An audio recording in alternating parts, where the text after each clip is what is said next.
You know, it happens to literally all of us. You look down at your phone and there it is. That dreaded little battery icon has turned red. Oh, yeah, 19%. Exactly. You hit 19%. And suddenly the screen dims on you. Your apps completely stop refreshing in the background. And the whole device just goes into this, well, this desperate survival state. Right, the classic power saver mode. Yeah. It ruthlessly cuts off all the advanced high-performance capabilities just to, keep the basic lights on for as long as possible. It's a state of pure triage. It really is. And what if I told you that right now, as you're listening to this deep dive, sitting in your car or walking your dog or, drinking your coffee, that you are in power saver mode? And not just a little drained either. No, not at all. Yeah. You are operating at such a microscopic fraction of your actual capacity that your current state of being, quote unquote, awake is biologically closer to being asleep. Which is a pretty wild claim. It's massive. So today's deep dive breaks down the work of Osman, a contemporary yoga and meditation teacher, who argues that this low battery state isn't just a fun metaphor, it is human biological reality. Yeah, he frames it as our literal anatomical baseline. Right. Okay, let's unpack this because he's arguing that we need to travel from our basic primitive survival state to unlocking this extraordinary, totally dormant capacity inside of us, moving from mere energy to actual consciousness. And to understand that destination, of consciousness, we absolutely have to start by looking at our baseline. Like, where are you even starting from? Right, setting the stage. Exactly. According to this framework, which is trying to bridge ancient yoga sciences with modern biological understanding, our starting point is incredibly primitive. We are essentially running on the bare minimum voltage required not to die. Okay, I have to play the skeptic here for a second. Go for it. Because I'm looking around at the world, and primitive or bare minimum are definitely not the words that come to mind. Sure. We look pretty advanced from the outside. Right. Humanity has built skyscrapers. We've mapped the human genome. We've built quantum computers and smartphones that can access the entirety of human knowledge in, like, a microsecond. Yeah, the external achievements are obvious. We've built these intricate global societies. So I really have to push back here. How can anyone claim we are living in a primitive power saver mode when we are clearly so intellectually and technologically advanced? Well, what's fascinating here is how these ancient sciences categorize advancement versus survival. Okay. It's not about external technology or the complexity of our tools. It's strictly about the internal anatomical reality of your energy systems. And the framework breaks this down mathematically. Meaning there's a literal count. Yes. The human body is mapped out as having 114 major relevant energy centers. 114, that's highly specific. Very specific. 112 of those centers are located within the physical geography of the body itself. And another 2 fall slightly above the physical body, right above the crown of the head. So that makes up the full 114. Got it. But here's the critical part that addresses your skepticism about our perceived advancement. Simply by being born a human, by default, you only have 21 of those energy centers active. Wait, really? Just 21 out of 114? Just 21. That's less than 20%. That is the literal definition of a phone in power saver mode. Exactly. And if we look at what those 21 centers are actually doing, the whole advanced human illusion starts to fade pretty quickly. How so? Well, those active centers are purely dedicated to basic survival. They power the frontal cortex just enough so you have the baseline intelligence required to navigate threats and gather resources. Right. They keep your internal organs functioning, they manage your autonomous breathing processes, they regulate your heart rate, and they control your muscle groups. So the mechanics of keeping the meat suit walking around.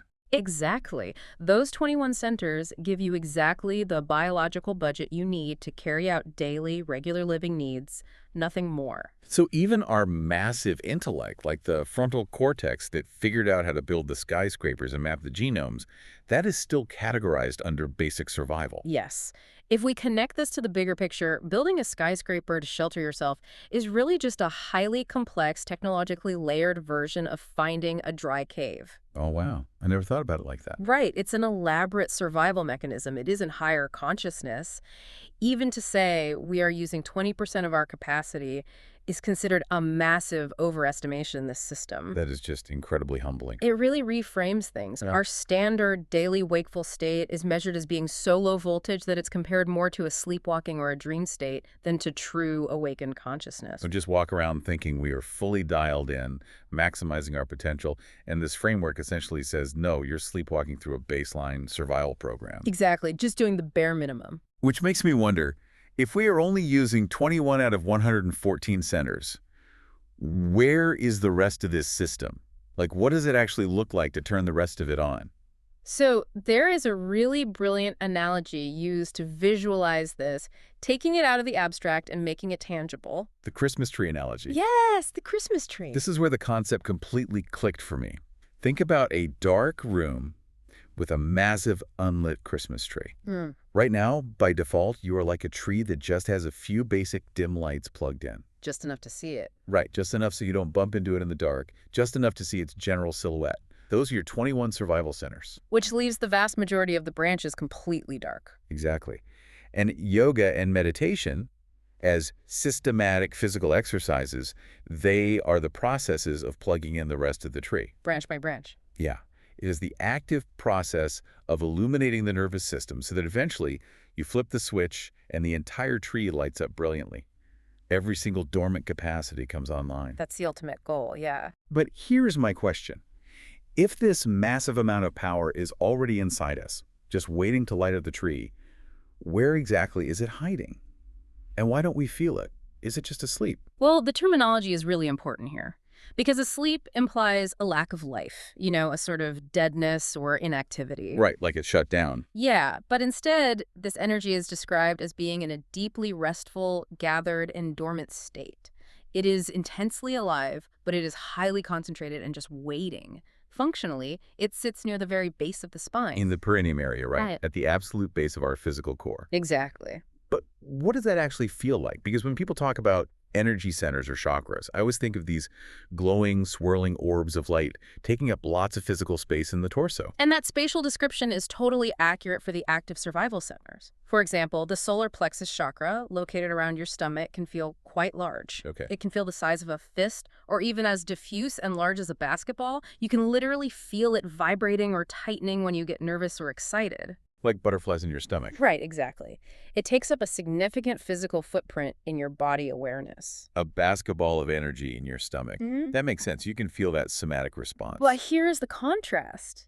This dormant, gathered energy at the base of the spine does not feel like a basketball. It feels like the sharp point of a needle. A needle point. Yes, it is a microscopic pinpoint. That is fascinating.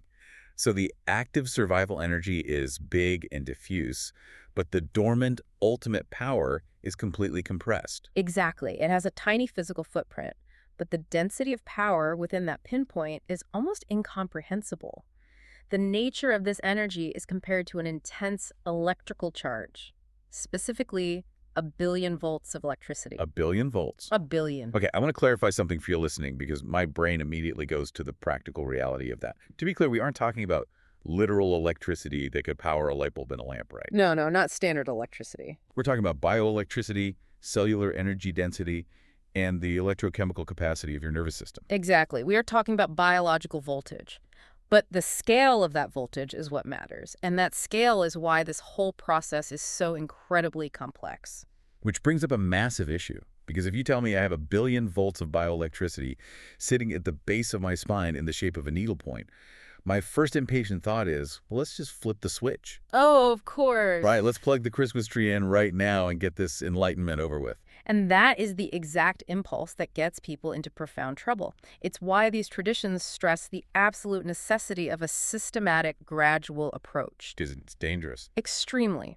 If you somehow manage to flip that switch all at once and a billion volts of dormant electrical charge suddenly awakened and shot through your current nervous system, your biological system would fail catastrophically. Wait, when you say fail, my mind immediately goes to, like, psychological overload or spiritual burnout or just feeling really fatigued. But you're making it sound like a literal physical biological rupture. It is a physical rupture. The cells would literally pop. COP. Yeah. The human body in its current default power saver state biologically lacks the capacity to withstand that level of energy. Your nervous system is simply not built for it yet. It would be a fatal overload. That puts a completely different spin on this entire concept. Yes. It is not just about wanting to be enlightened or wanting to feel awake. Not at all. It is a very real issue of physical safety and biological limitations. It makes me think of uh, trying to run the power of a nuclear reactor through the wiring of a standard kitchen toaster. That is the perfect analogy. And if you do that, the toaster isn't going to suddenly become a super toaster. The copper wiring is going to instantly melt, the machine is going to explode, and it's over. Right. And if you want the toaster to survive, you don't just push the nuclear power through it. You have to spend years slowly replacing the standard copper wire with advanced superconductors. Ah, okay. In the human body, those superconductors are your nervous system pathways. The biology has to physically transform. As this dormant energy begins to slowly awaken, your biological form actually has to gain the structural capacity to withstand higher and higher levels of this electrical charge. So it's about building biological scaffolding? Exactly. Like a concurrent development. Yeah. The energy rises a little bit, and your nervous system adapts to handle it. Then the energy rises a bit more, Yeah. and your cellular voltage capacity adapts again. It's a complete incremental rewiring of your entire physiological system. So practically speaking, what does that timeline actually look like? If I can't just flip a switch without popping my cells, how long does it take to safely build this biological scaffolding? Like, what is the actual process of replacing that copper wire? Well, it certainly cannot happen overnight. Based on dedicated discipline, the average metric to safely and completely develop this energy is around 10 years. 10 years. 10 years of consistent work. That is a massive commitment. I mean, people can barely commit to a 30-day diet. And that is assuming a highly rigorous level of discipline. We are talking about dedicating roughly 2 hours a day, every single day, to specific targeted practices. Okay, let's drill down into that because targeted practices can sound a bit vague. What are you actually doing for those 2 hours a day that physically rewires your body? You are engaging in highly specific breathwork, sustained somatic focus, and postural techniques that systematically stimulate the vagus nerve and the spinal column. It sounds like a full-time job. It's intense. You are intentionally creating new neural pathways and thickening the myelin sheaths around your nerves so they can conduct stronger signals. So literally beefing up the wiring. Yes. It is a grueling physiological workout for your nervous system, designed specifically for that dormant energy to safely develop, stabilize, and incrementally rise. 2 hours a day for a decade. That is the equivalent of getting a PhD, but for your internal bioelectrical system. That's a great way to put it. It makes logical sense. You know, you can't rush rewiring a billion volts. Yeah. But here's where I get hung up.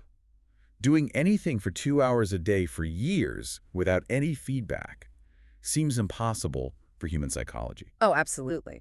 So if someone actually dedicates a decade to this, how do they even know it is working during year 3 or year 4? What does the body's status report look like while you're building this scaffolding? Well, you absolutely get a status report. It is not a blind 10-year journey where you just hope for the best at the end. Usually around 2 to 5 years into consistent, disciplined practice, a practitioner will start to experience what are called inner conjunctions. Inner conjunctions. That sounds intense. What does an inner conjunction actually feel like? They are intermittent glimpses of that higher consciousness. Physically and mentally, it might manifest as a sudden, profound surge of extreme clarity. Just out of nowhere. Yeah, your brain waves might briefly synchronize into high-frequency gamma waves. It's a moment where the usual friction of your daily survival mind completely drops away, and you experience a profound synthesis of understanding.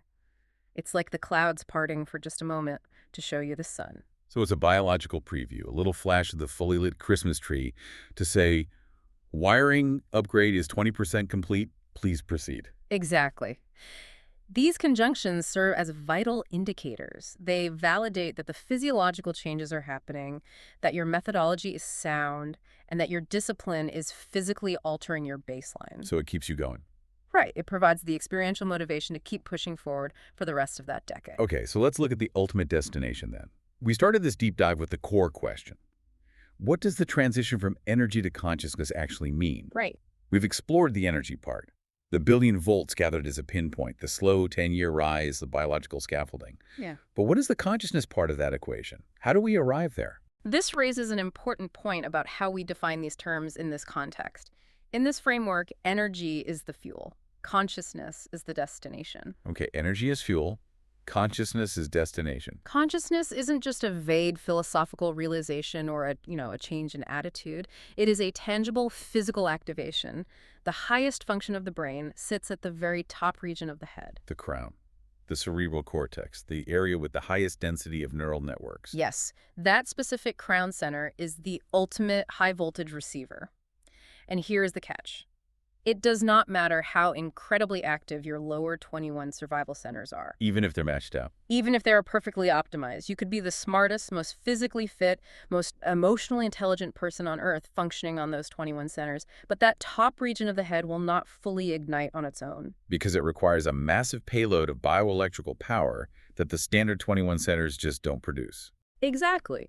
It only activates when the dormant energy from the base of the spine is fully developed, safely travels all the way up through the newly prepared superconducting pathways of your body, and delivers that high-voltage electrical charge directly to it. Here's where it gets really interesting to me, because from energy to consciousness literally describes a physical, internal logistics journey. It really is a journey. The dormant energy is the raw, unrefined fuel sitting at the base of your spine. Over a decade of practice, you refine that fuel, you upgrade the body's wiring to handle it, and you slowly push that fuel upward. Right. And consciousness isn't just a thought. It is the literal moment that highly refined fuel finally hits the high-voltage engine at the top of your head, kicking the full network online for the very first time. That is the biological reality of awakening, according to this source. Yeah. It is the ignition of the highest human capacity, facilitated by a literal energetic delivery system. So, what does this all mean for you? Whether you are studying ancient traditions, catching up on holistic health fields, or you're just deeply curious about the limits of human potential, I think this is a profoundly empowering way to view yourself. I agree. It's very hopeful. Because no matter who you are, or how drained or low battery you feel today, this framework suggests that you are walking around carrying an incredible, untapped biological powerhouse inside you right now. The hardware is already installed. The billion volts are sitting there. You aren't permanently stuck in power saver mode. You are just waiting for the right disciplined software update to safely bring your system online. It completely reframes what we are capable of as a species. But as we wrap up, there is one final mind-expanding detail from this framework that completely upends everything we just talked about. Oh, I love these. Hit me. So we just spent this entire time exploring the monumental task of lighting up the 114 energy centers.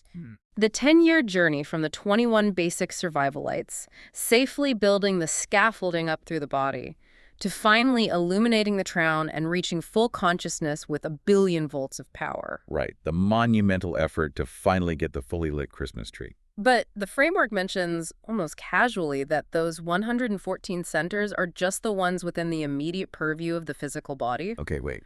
Once you activate all of them, once you achieve that ultimate biological state of full consciousness, there are a minimum of 99 more energy centers above those. Wait. 99 more.